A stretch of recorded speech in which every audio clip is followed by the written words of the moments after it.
Hey guys, so although I'm not going to be specifically critical about some people, um that doesn't mean that my criticism of Project 2025 will ever stop. Now, as far as Whiskey Leaks goes, because I refuse to call it Signalgate, um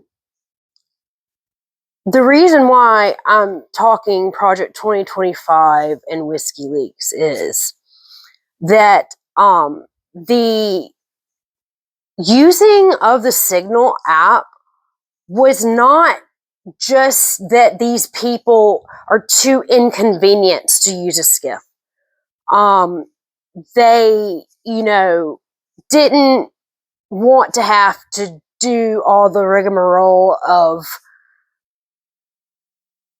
the SOP and the different protocols that go with classified and top secret information. These people are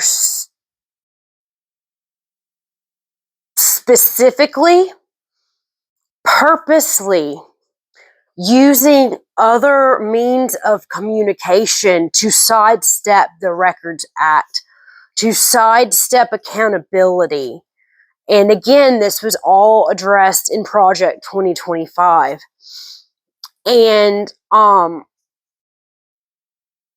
what is unfortunate for them is that we don't need an official record keeper anymore. Thank God, because we are all record keepers. And I just wanted to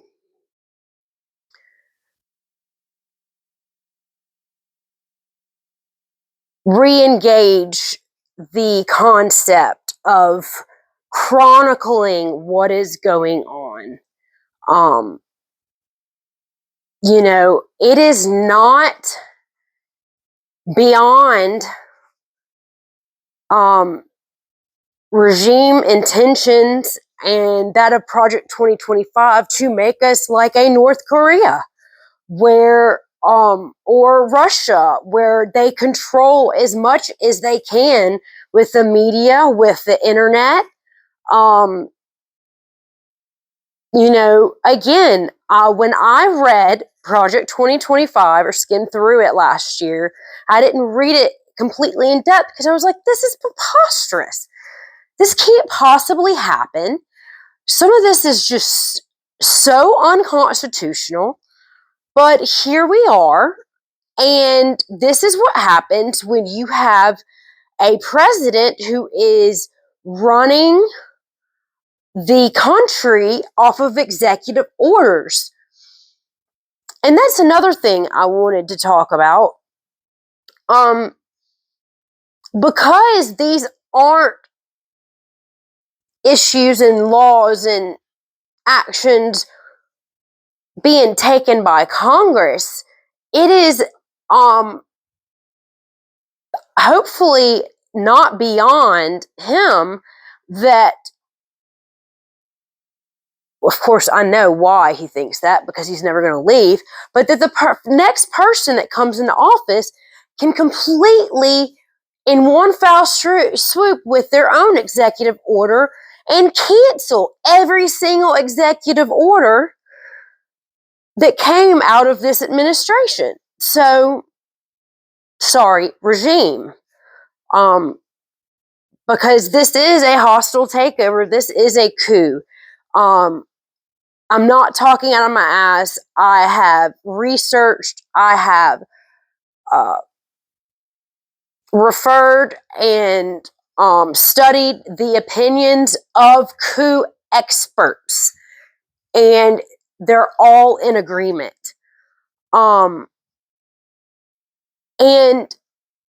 lastly, I just want to address the fact I know many well-meaning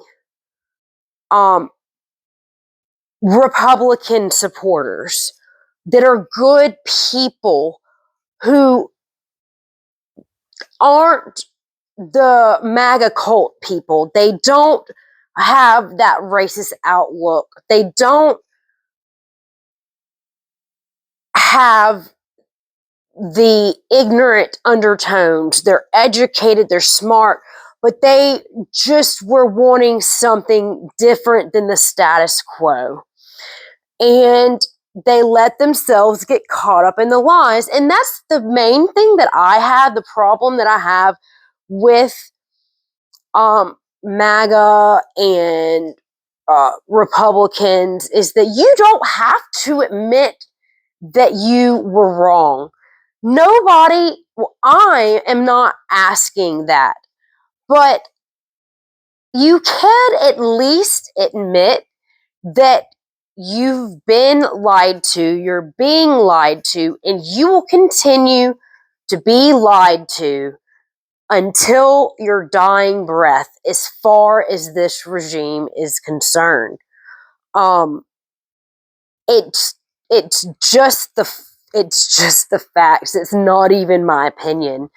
Um, I don't know. I had those thoughts in my mind, and I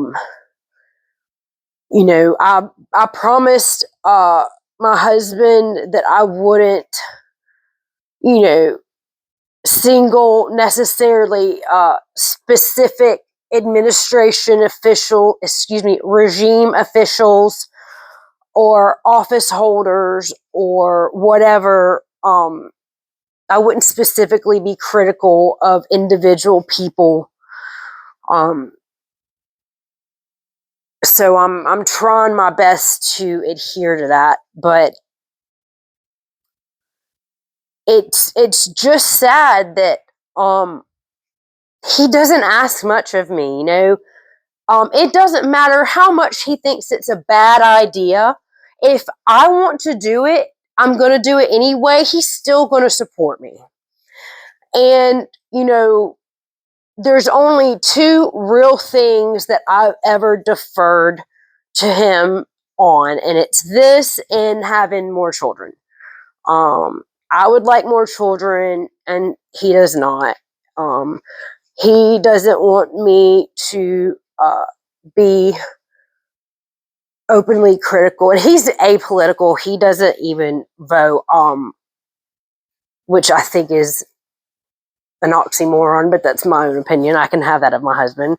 Nobody else better talk shit about him though. But I think it's funny because I actually know a lot of veterans that do not vote, that don't want anything to do with the political system. But anyway, I defer to him on these two things because this man has given me everything I could ever want. I've been able to be home with our young children while they're young.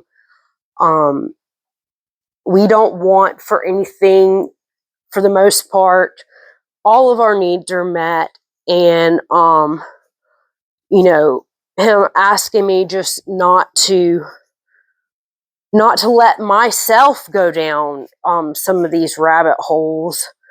I know that his intentions are good, in that um, he just doesn't have an opinion on the regime or politics at all. He doesn't. He rarely even watches the news. And the only thing, he's in aviation, so the only thing he's worried about is the weather. Oh, another thing, he did calm my fears about the Starlink stuff, because it's, from the way I am understanding it, this isn't necessarily how he explained it, but this is how I understand it. It's so in its infancy, and the antennas and all of the equipment that would have to go is too much for airplanes to be retrofitted with, for Starlink to be a problem. They're always and still will be reliant on ground radar. So my concerns of the FAA contracting with Starlink they're not unfounded, but they are definitely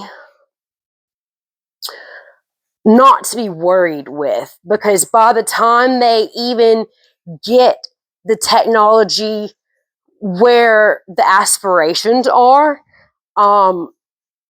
this regime's not even going to be in power, and that's even if Trump stayed in office till he died.